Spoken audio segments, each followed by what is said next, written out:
తిరగల్లా ಇವತ್ತು సండే, ఈరోజు భానువారం ఉద్యోగము విశాలమైన స్థలానికి వెళ్ళి మేము తిరగల, తినల, తాగల, సుఖించల, ఆనందమైన జీవితము గడపాలని ఈ ప్రజలు ఆలోచిస్తారు. దేవుడు ప్రజలు ఒక దేవుడు వాటి క్రైస్తవులు ఆలోచిస్తాడు. ఆ బిడ్డ బాధపడే దేవునికి ఇష్టం లేదు. దాని ఇంకో విషయం మనం చూస్తున్నాము. అదే 50వ అధ్యాయంలో మనం 1వ వచనంలో చూస్తే, నా యొక్క ప్రజలను నేను చేస్తున్నట్ట మీరు నాకు ఇష్టం లేదు కదా. దేవుని సన్నిధిలో ఇష్టం లేదు. ఏది ఇష్టం లేదు? నీ గొర్రెలు, నీ మేకలు, కాడలిరువా నన్నవే. చప్పట కొట్టాడు. హల్లెలూయా. ఓ మానవుని, ఓ మానవుడా, నీ గొర్రెలు, నీ పశువులను వధించబడడానికి నా చేత కాదా? ఈ సృష్టించిన సృష్టి అంతా నాదే.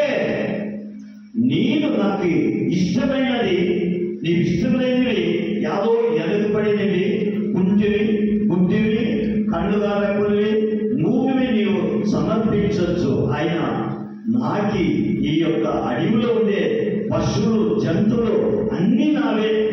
నాకేది ఇష్టమైతే దాన్ని తినగలను. నాకు ఇష్టమైన నా స్వాతంత్రం నాకు ఉండగలను. హల్లెలూయా. ಅದಕ್ಕೆ ನನ್ನ ಕಾಡಿನ ಮೃಗಗಳು, ಜಂತುಗಳು ಅವು ಯಾರು? ನನ್ನವೇ. చూడండి,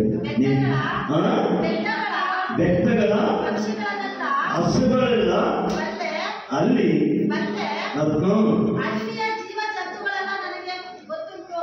ಗೊತ್ತುಂಟು. హల్లెలూయా. చప్పట్లు కొట్టండి. ఈ అడవిలో ఉండే పక్షులు, ప్రాణులు, కింపలన్నీ కూడా ఎన్ని ప్రాణులు ఉన్నవి, ఎన్ని జంతువులు అంటే తన తగినంత కాలానికి ఆదరించే దేవుడు. ఆయన లెక్క ఉంటాయి. మన పశువుల్లో ఏదైనా మనం ఉంటే లెక్కలేవా? మన కోళ్ళు కానీ, గొర్రెలు కానీ మనకి ఎన్ని ఉంటాయి?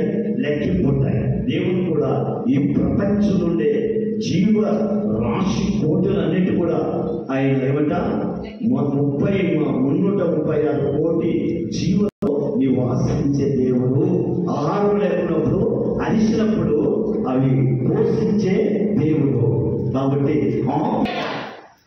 చూడండి, దేవుడు ఎంత వారం మనకి ఈ రోజు ఆరాధనకు వచ్చిన దైవదాసులైన మనము ఆత్మస్వరూపుని మనము ఆరాధించడానికి, మనం కనపరచడానికి, మహిమపరచడానికి